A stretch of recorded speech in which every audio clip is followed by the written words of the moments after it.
Bismillahirrahmanirrahim. Alhamdulillahilladzi amarana bil julusi ma'al arifin wal firari minal jahilin al ghafilin.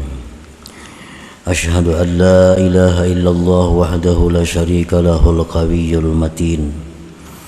Wa ashhadu anna sayyidana Muhammadan abduhu wa rasuluhul amin. Allahumma salli wa sallim ala sayyidina Muhammadin khairil khalqi ajma'in wa ala alihi wa sahbihi wa dhurriyyatihi wa atba'ihi ila yaumiddin.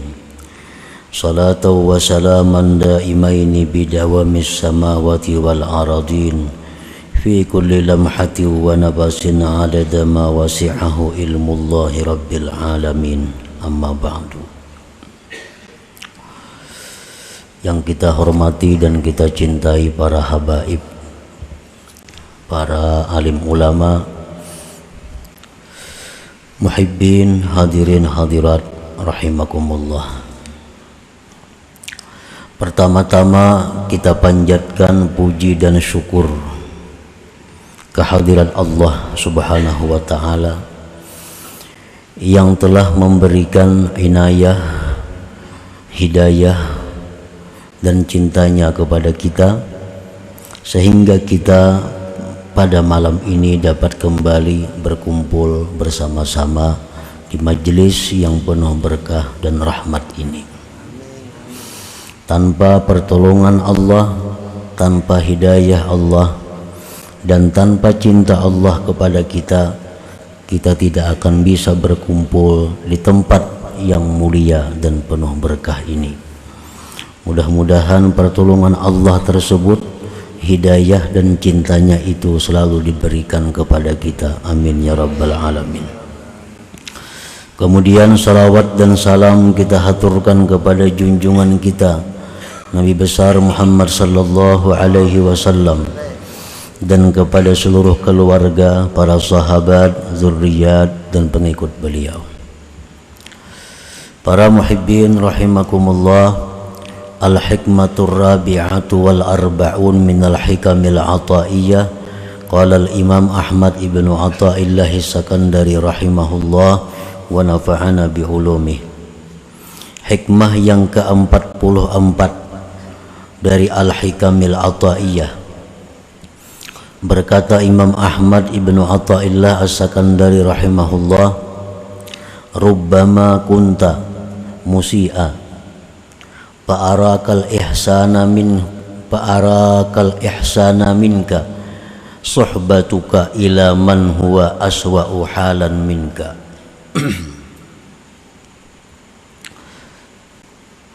Kerap kali adalah engkau orang yang jahat,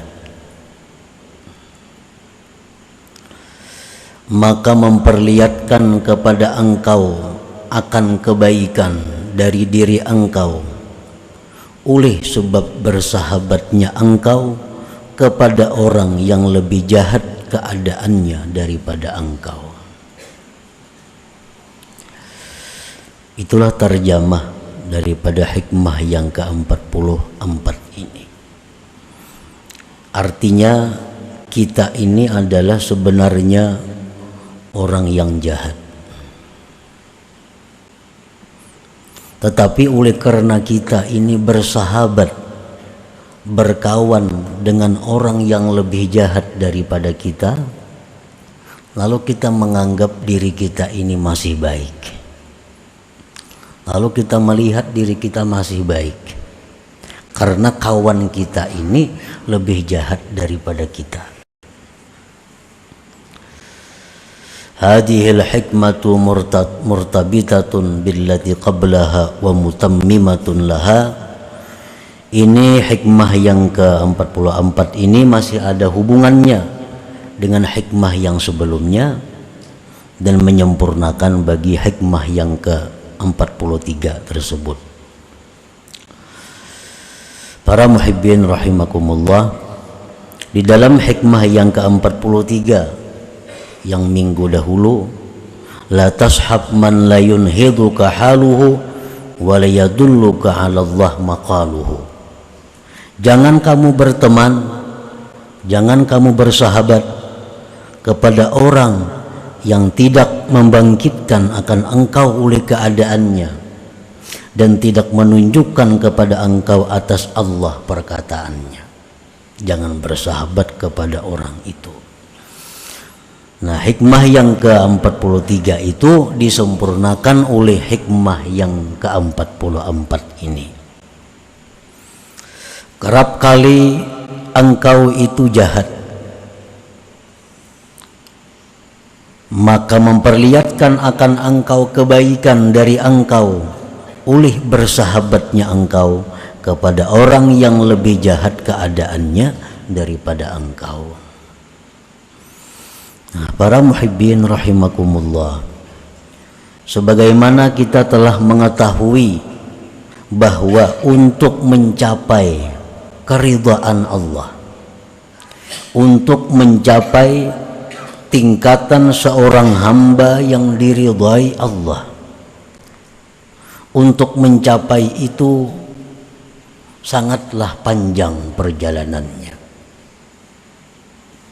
Kada bisa 1 mat, kada bisa sebulan 2 bulan untuk menempa diri menjadi hamba yang diridhai Allah itu. Dan sangat banyak godaan, sangat banyak rintangannya. Oleh karena itu kita diperlukan kawan untuk menolong kita. Baik kawan itu berupa kawan sejawat, atau yang dimaksud kawan itu adalah guru pembimbing kita. Nah, di dalam hal ini kita diperintahkan untuk memilah mana kawan yang mempercepat jalan kita menuju Allah. Kita disuruh mencari mana kawan kita yang mempercepat jalan kita menuju Allah. Jangan justru menghambat, menghalangi kita untuk mencapai ma'rifatullah, untuk mencapai keridhaan Allah. Idza sahibta man huwa aswa'u halan minka ka ilmika annahu musirrun 'alal ma'siyat allati bari'ta minha aw annahu mutasahilun bid-din absaratka tilka al-ihsana minka lima tara ma yasduru minka minal ihsan wa minhu minat taqsir wan nuqsan fata'taqidul maziyata 'ala nafsik wa taqsira minhu fataqna'u wa tarda binafsik. Apabila engkau bersahabat, bakawan, lawan orang yang keadaannya lebih buruk dari engkau, seperti engkau tahu bahwa kawan engkau itu mengekali maksiat, padahal engkau sudah bisa lepas dari maksiat itu.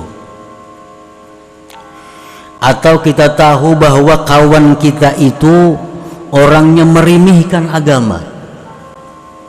Arti merimihkan agama itu kada peduli halal, kada peduli haram, bila ada untung ambilnya. Nah, itu memeremehkan agama. Kita tahu bahwa kawan kita ini maksiat ketujuh, kawan kita ini meremehkan agama. Nah, memperlihatkan kepada engkau oleh yang demikian itu persahabatan tadi akan kebaikan daripada engkau. Bila kita bakawan orang seperti itu, lalu kita melihat diri kita ini baik, dari kawan kita ini buruk, maka engkau mengetikatkan kelebihan atas diri engkau dan kekurangan dari teman engkau itu, maka engkau merasa puas dan ridha dengan diri engkau. Itu akibatnya.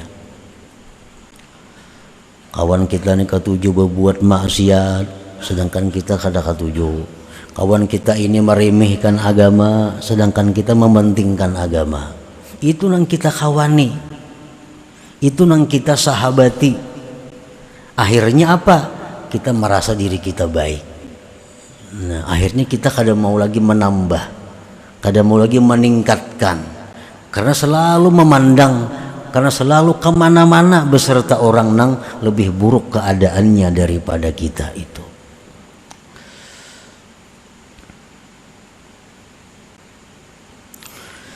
Bi khilafi ma idza sahibta man huwa ahsanu halan minka fi ilmihi wa ta'atihi wa ma'rifatihi fa innaka la tara min nafsik illa at-taqsira wan nuqsan wa bidzalika khairun katsir wa ghanimatun 'azimatun lak.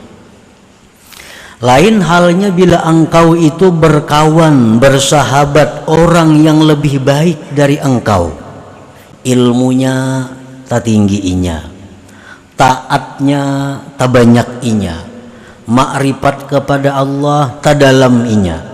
Nah, bila orang seperti ini yang selalu kita kawani, orang seperti ini yang selalu kita sertai, maka engkau tidak melihat diri engkau itu melainkan kekurangan, melainkan kita merasa bodoh, melainkan kita merasa jahat. Nah, pada yang demikian itu merupakan kebaikan yang banyak dan keberuntungan yang besar bagi engkau. Jadi bila kita berisi kawan nih, nang saruntung nang kamana, artinya lawan kawan itu, kawan tuh ilmunya tinggi pada kita, amalnya, itaatnya kuat pada kita, makrifatnya jauh lebih dalam daripada kita. Nah, ini adalah anugerah Allah.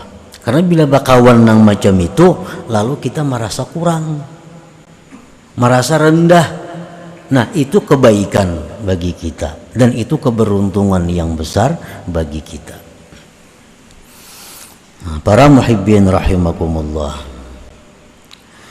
wa'lam anna suhbata man huwa dunaka bil ilmi wat ta'ati wal ma'rifah dararun mahdun. Ketahuilah bahwa bersahabat orang yang di bawah engkau ilmunya, orang yang di bawah engkau taatnya, orang yang di bawah engkau ma'rifatnya, bersahabat lawan itu mudarat yang nyata, mudarat nang nyata, kada ada untungnya. Artinya ilmunya kawan ini kada berilmu juga, taatnya kurang juga, ma'rifatnya maginnya. Nah, bila kita mengawani itu, bertukar pendapat lawan orang itu, ada masalah dirundingakan lawan orang kayak itu, sama dengannya menambah bahaya dan kemudaratan. Li'annaha tuwatti anka uyubak wa tubayyinu laka kamalak wa taqna'u bi ahwalik wa tarda an nafsik. Karena bakawan orang seperti tadi itu menutupi aib engkau, aib kita jadi kada kelihatan, karena kawan kita ini buruk pada kita, kawan kita ini buruk pada kita, akhlaknya buruk pada kita, ilmunya rendah pada kita, aib dalam diri kita jadinya tertutupi, nang nampak kesempurnaan kita. Akhirnya kita merasa puas dengan keadaan kita dan merasa ridha dengan nafsu kita, dengan diri kita. Waridha anin nafsi aslu kulli dhararin fiddin. Sedangkan ridha lawan nafsu itu merupakan pokok segala kemudaratan dalam agama. Mungkin kita ini merasa diri sudah baik, merasa diri ini sudah cukup, ada perlu lagi mengaji, ada perlu lagi menambah ilmu, merasa cukup sudah. Nah, itu adalah pokok kemudaratan, sumber kemudaratan dalam agama kita.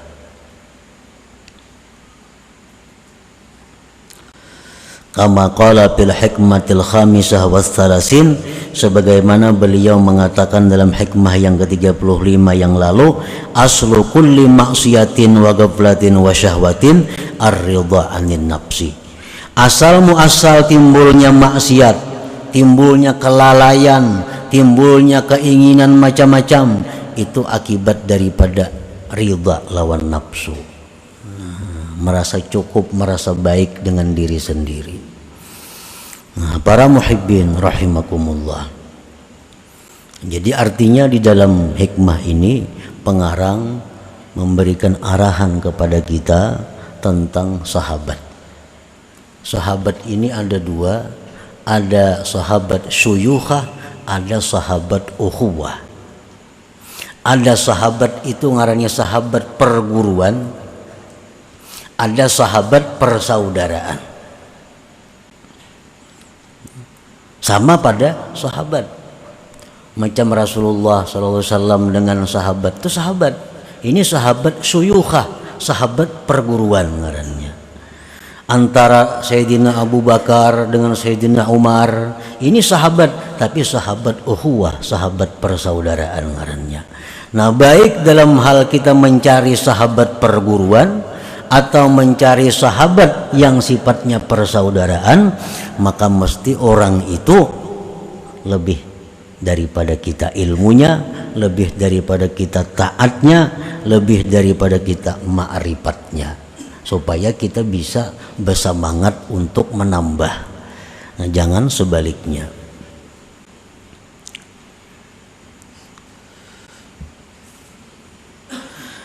La tashab man la yaziduka ala ilman, la tashab man la yaziduka ilman wa ta'atan wa ma'rifatan li'annaha tadyi'un li umrik allati hiya ra'su malik.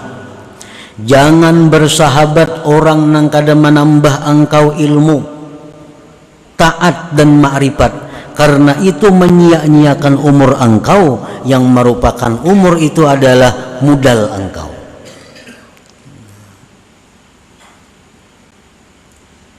Sebagaimana kita sudah diketahui bahwa pengertian sahabat ini lebih khusus daripada sekedar kita bekerja sama.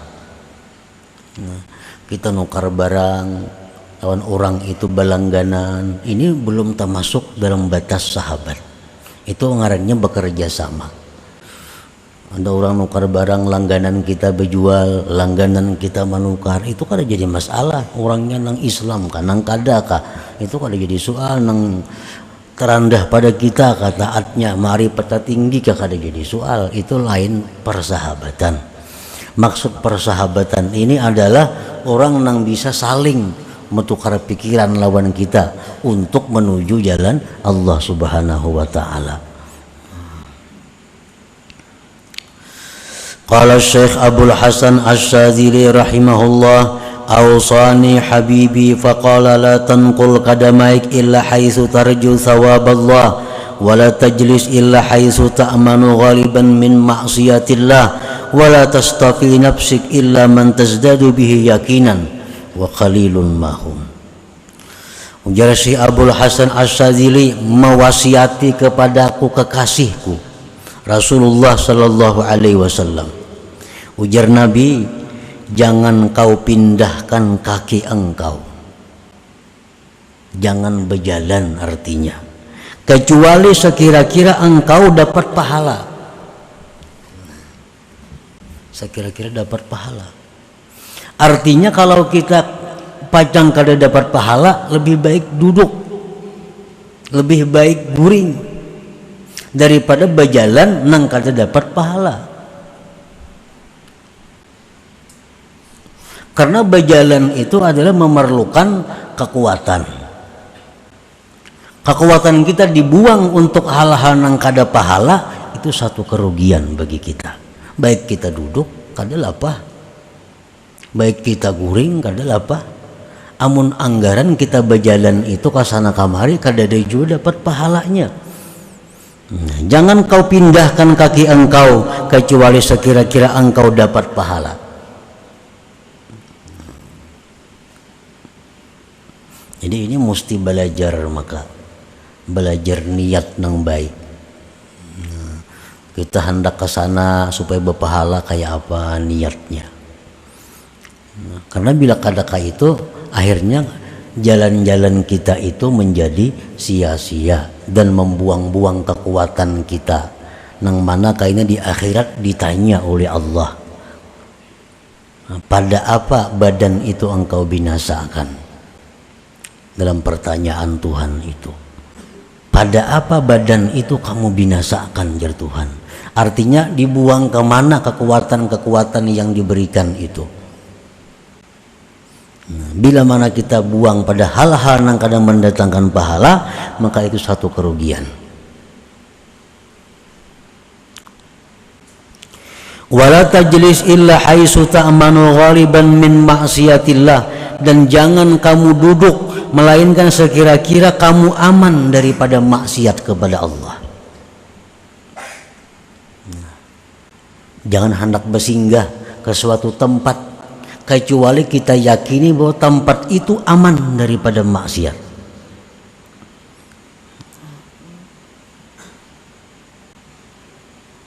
Jangan hendak istirahat, jangan hendak singgah, jangan hendak duduk di tempat, di rumah kawan kah, di rumah keluarga kah, di rumah makan kah, di warung kah. Jangan singgah kecuali kita yakini bahwa singgah di situ aman daripada maksiat.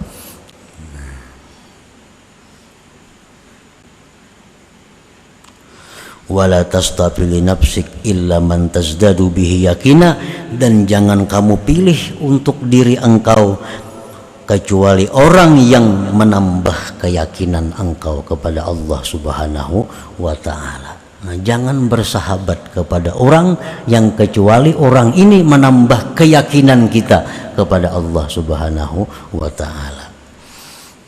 Nah, para muhibbin rahimakumullah, karena kita menuju jalan Allah sendirian.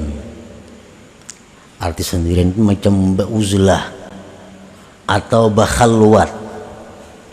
Nah, uzlah mengasingkan diri, berkhalwat bertempat di tempat nang sunyi. Di situ kita menampak diri beribadah untuk mencari keridhaan Allah, untuk mencapai ma'rifat Allah. Itu baik. Tetapi kedudukannya ini lebih rendah dibanding kalau kita ada punya kawan yang mendukung kita. Kita disuruh mencari kawan dulu. Cari kawan yang bisa menasihati kita, cari kawan yang bisa menegur kita, cari kawan yang bisa membimbing kita kalau kita salah. Nah, bila kawan yang macam ini kada dapat, berarti jalan menuju Allah lewat sabutingnya, bersendiri, bakhalwat, memperbanyak zikir, memperbanyak salawat kepada Nabi sallallahu alaihi wasallam. Jadi antara dua.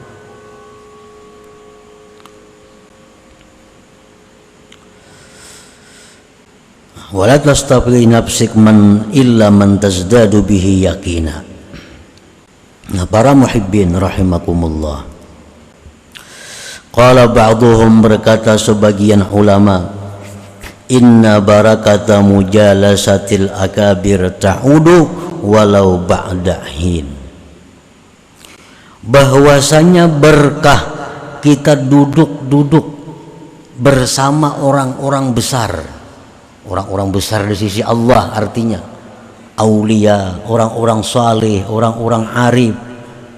Nah, kita duduk-duduk bersama mereka itu pasti ada berkah yang dapat kepada kita. Pasti ada berkahnya. Walau ba'dahin, walaupun nanti. Kada kayak lumbuk padas kayak itu kada. Nah, kita bersahabat dengan orang-orang besar nih, itu pasti kita dapat berkahnya. Walau ba'dahin, walaupun sesudah masa yang lama. Wa rubbama tazharu barakatuhum ba'da mautihim, dan kerap kali berkah yang kita dapatkan itu sesudah mereka wafat. Nah, semenjak kita hidup bersahabat lawan sidin, kita belum ada berkahnya. Artinya semenjak kita bersahabat lawan sidin itu kita kada bertambah taat, kada bertambah ilmu, kada bertambah ma'rifat. Padahal yang kita sahabat ini orang yang saleh, yang kita sahabat ini orang yang besar. Tapi sekian tahun kita bersahabat belum ada berkahnya. Taat kita masih kayak dahulu aja, ilmu kita masih kayak dahulu aja. Tapi kerap kali berkat itu sesudah wafat mereka. Nah, begitu mereka wafat, hanya berkah itu datang. Nah, kita dapat ilmu, kita dapat kegairahan untuk beribadah sesudah sidinnya meninggal dunia. Nah, kadang-kadang dan kerap kali bisa terjadi yang demikian. Walhasil setiap kali kita sekedudukan, setiap kali kita sepakawanan lawan orang-orang yang dicintai Allah, pasti ada dapat manfaatnya. Mau kada mau. Setiap kali kita dekat dengan orang yang banyak zikir kepada Allah, pasti ada manfaatnya. Karena orang yang dicintai Allah, ini manusia dicintai Allah nih. Seluruh yang ada di tubuhnya itu adalah dicintai Allah. Rambutnya dicintai Allah, keringatnya dicintai Allah, bekas duduknya dicintai Allah, bekas pakaiannya dicintai Allah, semua bekasnya pun dicintai Allah. Kalau orang yang dicintai Allah. Nah, sebaliknya demikian orang yang dimurkai Allah, rambutnya dimurkai Allah, pakaiannya dimurkai Allah, bekas duduknya dimurkai Allah.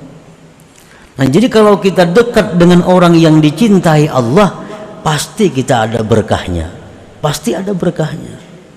Cuma kadang-kadang berkah itu dirasakan ba'dahin, sesudah masa yang lama, sesudah masa yang lama. Para muhibbin rahimakumullah, wa inna ma la yantafi'u jalisuhum bihim wa la ta'udu barakatuhum alaih likillati ta'zim bihim wa dha'fi husni dhanni bihim fahurima bisababi dhalik barakatuhum wa lam yushahid karamatihim. Dan hanya saja kada bisa mengambil manfaat orang-orang yang berkawan dengan orang-orang arifin, dan kada kembali berkahnya. Artinya bisa kita nih berkawan lawan orang arifin nih, berkawan orang salihin, tapi kita kada dapat berkahnya. Bisa terjadi. Kenapa sebabnya? Pertama, likillati ta'zim bihim, karena kita sedikit, karena kita kadang menghormatinya, karena kita kadang memuliakan dia. Kita tahu ini orang saleh, kita tahu ini orang arif, tahu kita, dan kita bersahabat, tapi kita kadang ada ta'zim. Nah, maka berkah itu kita kadang dapat, kadang diberikan Allah. Wa dha'fi husni dhanni bihim, dan sedikit baik sangka dengan mereka. Artinya kita kada banyak baik sangka dengan mereka itu. Maka ditegahlah dia dengan sebab demikian berkah mereka. Dan mereka tidak menyaksikan, tidak bisa melihat karamatihim, karamat-karamat mereka. Nah, para muhibbin rahimakumullah. Jadi kalau kita ingin mendapatkan berkah, mendapatkan kebaikan manfaat dari persahabatan kita kepada orang-orang saleh, persahabatan kita kepada orang-orang yang mulia di sisi Allah, yang dicintai Allah, syaratnya satu, kita mesti menghormati mereka. Yang kedua, kita mesti baik sangka dengan mereka itu. Nah, dengan modal dua itu kita pasti akan dapat berkah, pasti akan dapat manfaat dari pergaulan kita, persahabatan kita kepada orang-orang yang dicintai Allah Subhanahu wa ta'ala.